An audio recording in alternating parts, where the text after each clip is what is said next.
What's going on, guys? Arekkz here. Welcome back to another video for Monster Hunter Rise, and we are once again back in Kamura Village, joined by my wonderful co-host for another episode of... That's right, Monster Hunter Monday, our brand new Monster Hunter show. We kicked it off last Monday, and you guys showed it some fantastic support. Super appreciate that, and of course that means we are back with even more. And if you didn't catch last week's episode, where the hell were you? You can go and watch it. I'll link it down below. But as a quick reminder, this is our Monster Hunter show for all things Monster Hunter, not just Monster Hunter Rise. We might talk about stories. I might go and talk about Freedom Unite on one day just because I want to. But this is where you'll find Monster Hunter news. This is where you'll find Mixed Up Monday. This is where you'll find clips of the week, tips of the week, guest section, monster information, basically everything Monster Hunter related. So if you guys like Monster Hunter, which I kind of get the impression you do, then this is the show for you. So, if you do enjoy it, a like would be super appreciated, but we've got a lot to talk about this week, and we have a mystery guest this week, so let's not waste any time, and let's begin. Alright, first things first, kicking it off with the news this week, and there are quite a few topics to mention. The very first thing is, of course, following on from last week's numbers, the game has now shipped 5 million sales. Congratulations, Capcom. And as a result of that, they have now given us a kind of a reward pack, a commemorative item pack, which, as a reminder, you want to go into the game, you want to go and visit the cat with the little mailboxes back, speak to him, and you can download your free item pack that comes with 30 mega potions, 20 Wild on Stake, 10 large barrel bomb, 5 demon drug, and 5 armor skins. 5 mega demon drug. Mega armor skins, should I say. But make sure you grab that one and remember to download it. Sometimes there's stuff given out, and if you don't remember to go to the cat, you won't actually have it in game, so make sure you go and visit them. Next up on the list, there has been the latest patch, version 1.1.2, and this includes a few subtle bug fixes, some stuff in the base functionality, some player-related stuff, and some miscellaneous stuff. I will link the full patch notes down below if you guys want to check it out.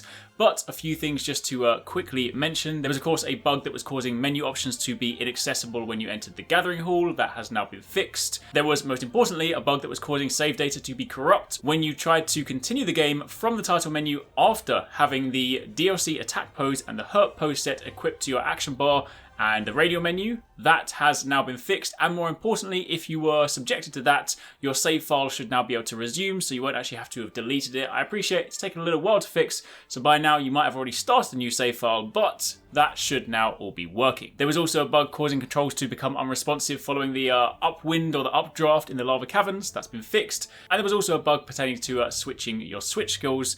That's also been fixed. A lot of small fixes there. Again, complete list linked down below. Now, also in the news, for the 3 players out there that play Ninjala, there's a collaboration. I'm joking, by the way. I actually really like Ninjala. I just haven't had a chance to play it recently. But for those of you guys that do play it, there is a Monster Hunter collaboration now, so you can get some Rathalos gear looking pretty sweet. I'm just saying, Capcom, stop messing around. Where's the Smash Brothers collaboration? No, I don't mean the Rathalos Mii armor. No, I don't mean the sticker set. Give me the damn hunter in the game. Please, come on. I've even given you the spec sheet for it. I've even made a video. Like... make it happen. Then also in the news, this one to do with the melding pot, not actually a fix, but it is an acknowledgement of an issue that they are trying to fix. They have said, and I quote, "We have confirmed a bug for some players when using melding Wisp of Mystery. The results in the same talismans being produced in the exact same order. We are currently looking into the cause of this and how to fix it, so we'll post another notification as soon as we find out more." So if you've been getting shafted, some people were thinking there were charm tables. That's not supposed to be the thing, so once they fix it, I'll let you guys know. In the meantime, I hope you get lucky. And then to round this section out, there is of course a brand new pose added to the DLC options for the game. This is a high five pose, so if you want to go and high five your friends, your friend will also need this pose, so if you don't want to be left hanging, you're of course going to need it. I'm just saying, Capcom, high fives are cool. When are you going to give me the damn DLC beard? I mean, every time I eat the dango, I am made to look at this. This is not me! Anyway, that aside, download the high five if you want to high five your friends.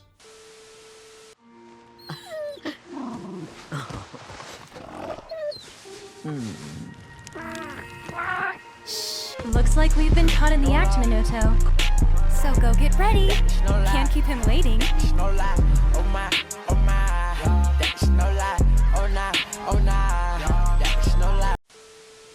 Now moving on to the next section, quick tip of the week for you this week. For those of you that are trying to find your charms and you've got a massive list to try and sift through, did you know you can now sort them? If you go over to your item box and you scroll down to the bottom of your equipment selection, you can actually access the entire item box. From there, you can then press Y to open up the sorting menu. You can tab over to Talisman, you can sort by skill, and then when you search by the skill that you want, you can then find only the talisman that have that skill. So gone are the days of having to sift through your entire box trying to find what you want. How do you like my new Weakness Exploit level 2 talisman? I got that yesterday. That was kind of nice.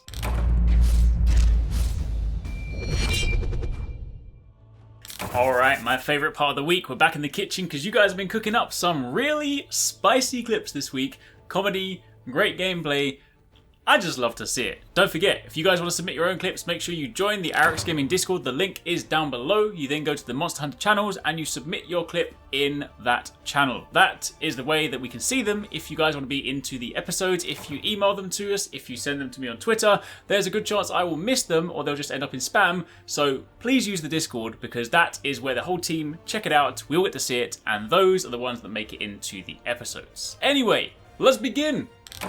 First up, in a clip from Hero Medley showing the full anime potential of the longsword, that tail was coming clean off.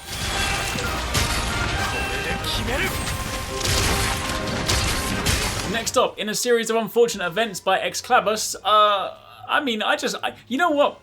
I feel sorry for you. I'm not even going to say anything. I just feel sorry for you. Guys, can we have a moment's silence for Earbuds?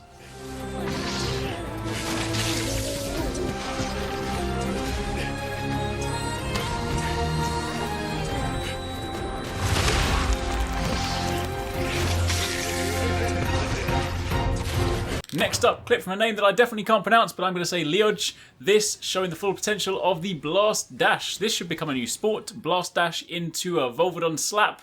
Let's make it a thing.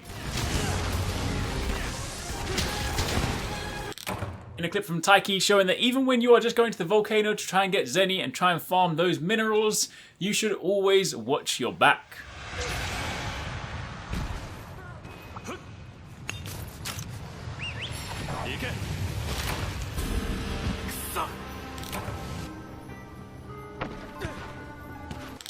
Next up, in a comedy clip from Polo-chan, how is this for a reversal trap card? Placing a trap! It sprung the trap! Then, in a series of unfortunate events, Pick-a-Pool Vince tries to pick on Magnum Marlowe when he's hungry.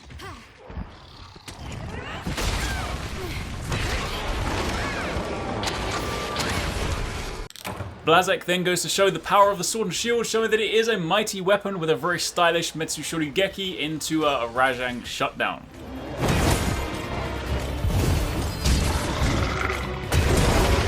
And then finally, in this last wonderful clip, Sheeb goes to show that greatsword users do indeed miss every single one of their hits.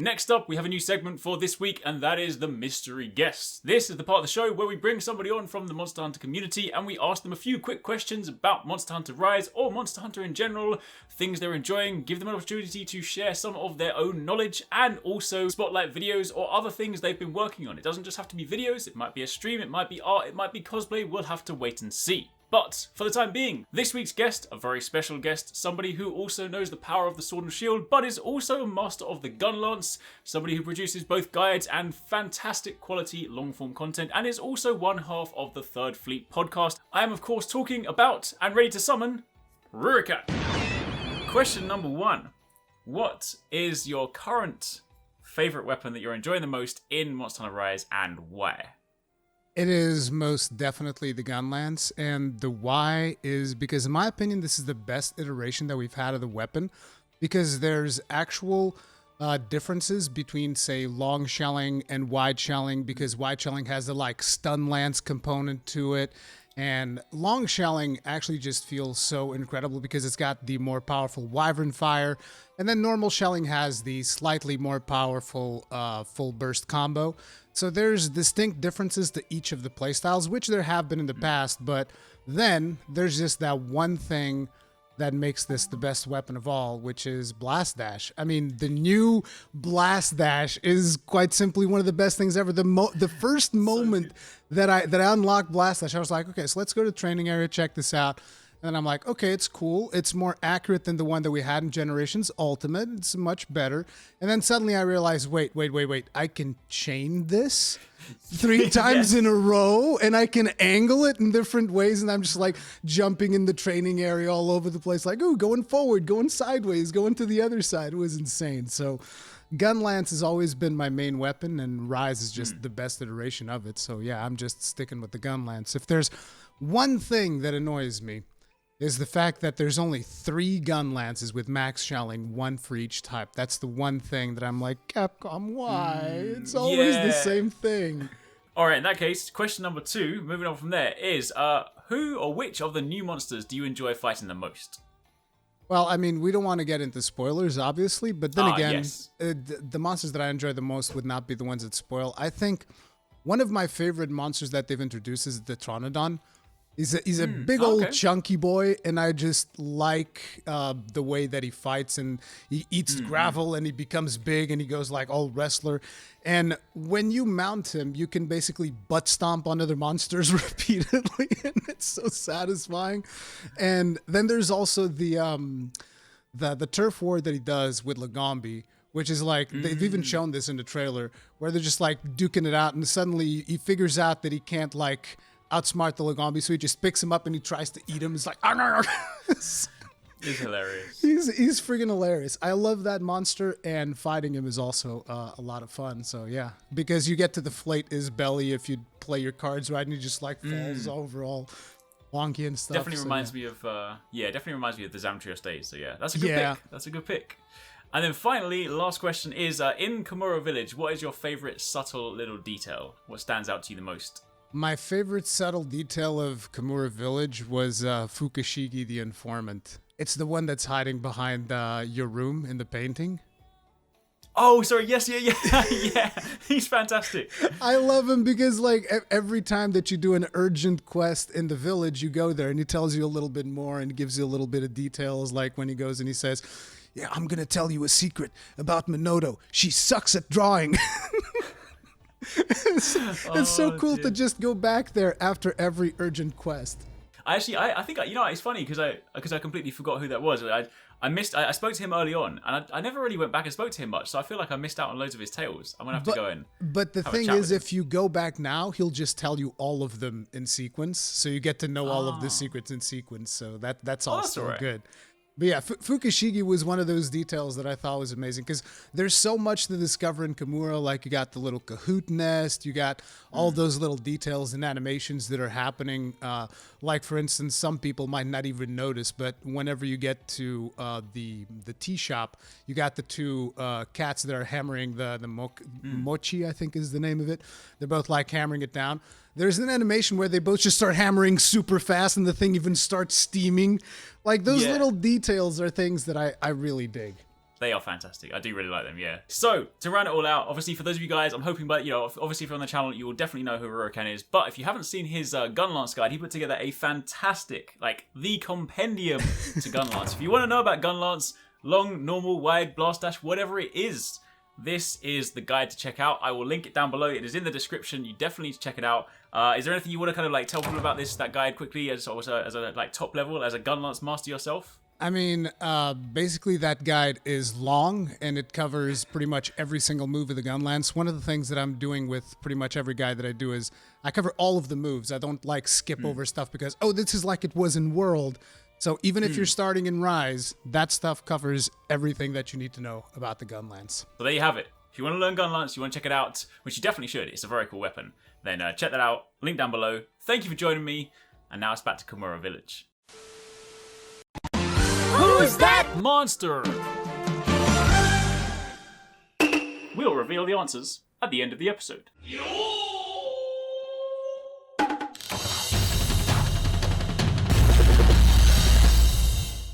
Now, moving on from there to the Mix Set Showcase, this is the point of the week where we take some of the submissions from you guys, and you've already been dropping some in the Discord. Again, as a reminder, if you guys want to submit stuff, whether that be for clips of the week, whether it be for mix sets, or whether it be for community questions, join the Arekkz Gaming Discord. The link is down below. We've got all the channels relevant for those, and the first set this week comes from Sunil, and this one I really like because it's both a fashion and a functional set to a degree. This, of course, is based on Inosuke from Demon Slayer. If you guys don't know what Demon Slayer is, what are you doing? You need to watch it. It's a fantastic anime.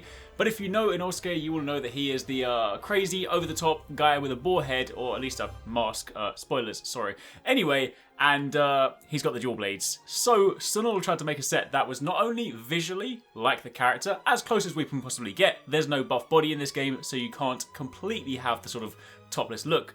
But he's got as close as he can, and it's not like some fashion sets where it's just for looks and then has terrible skills. This one is actually a pretty good set for dual blades, at least, you know, factoring in that fashion has been the primary aspect. So with that being said, this is comprised of, surprise, surprise, the Bullfango Mask S, because that's a core look for Inosuke.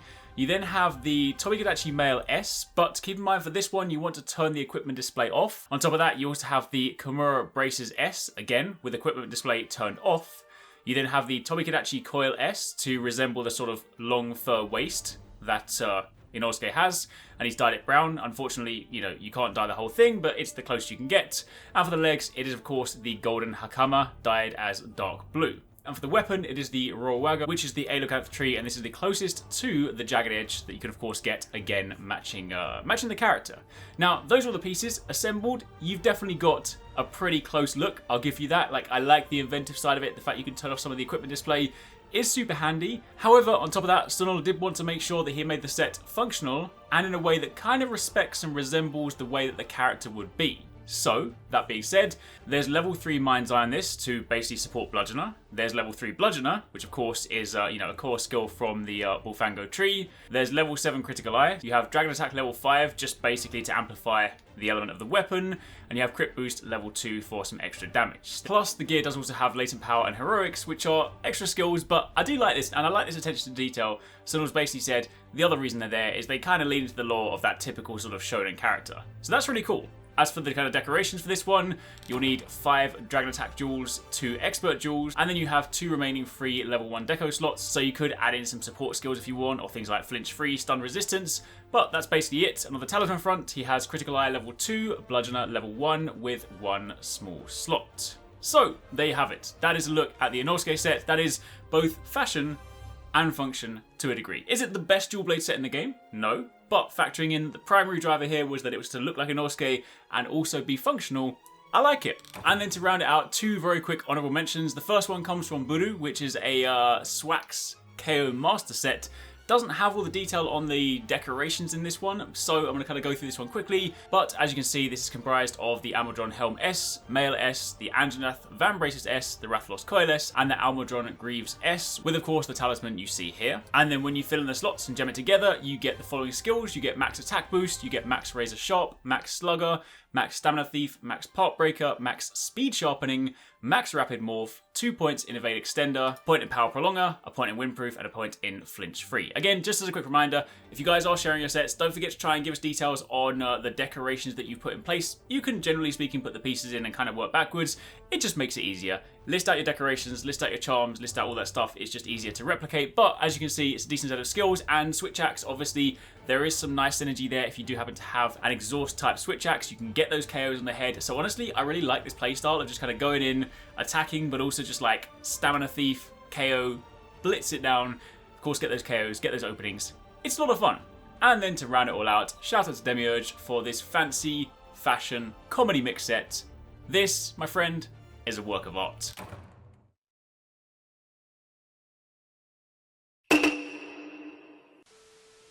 Hello and welcome to the brand new segment of the show where we go on a safari tour of one of the maps. Today we are hunting down a special magical creature. We have heard... Forgive me, I fell over. Anyway, now at this point we must tread carefully because you can see by the way the trees have parted that the creature has been here very recently. You can tell, you see, by the way that this blade of grass has gone yellow. that it has brushed past with its toxic skin. This is a sign. No, I am not talking about a Poke. This is not the creature we are looking for. Now we are almost at the end of our adventure. We must go quietly, for this thing does spook quite easily. But as we go around the corner, behold, there it is, in all its majesty. We have not seen one of these for 500 years. It would appear that the local wildlife do not appreciate my presence, so we shall go to higher grounds. Again, luckily it has not been spooked. Standing right there, in front of us, is the first Chameleos we have seen for 500 years. Again, if you cannot see it, it is quite expected, for only seasoned, veteran hunters have the attuned eyes. But in time, you will see that right there is the greatest foe of all time. Thank you for tuning in to my Safari show. Don't forget to like and subscribe. Please stay tuned for plenty more.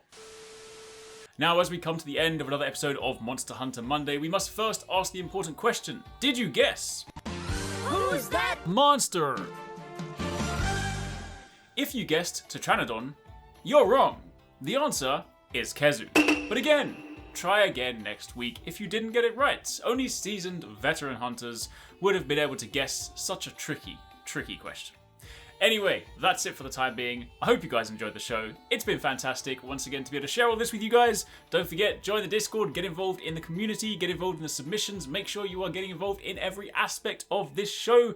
And we will see you again in the future for another episode of Monster Hunter Monday. If you want to catch more from us at Arekkz Gaming, don't forget you can catch the guys 269, Paradise Central and Investmore streaming over on Twitch weekdays, playing a variety of games. If you guys want to jump in, tune in, watch and even join in, then make sure you check them out. The links to those are in the description box down below, and of course you can join the Discord to get involved in all of the discussions.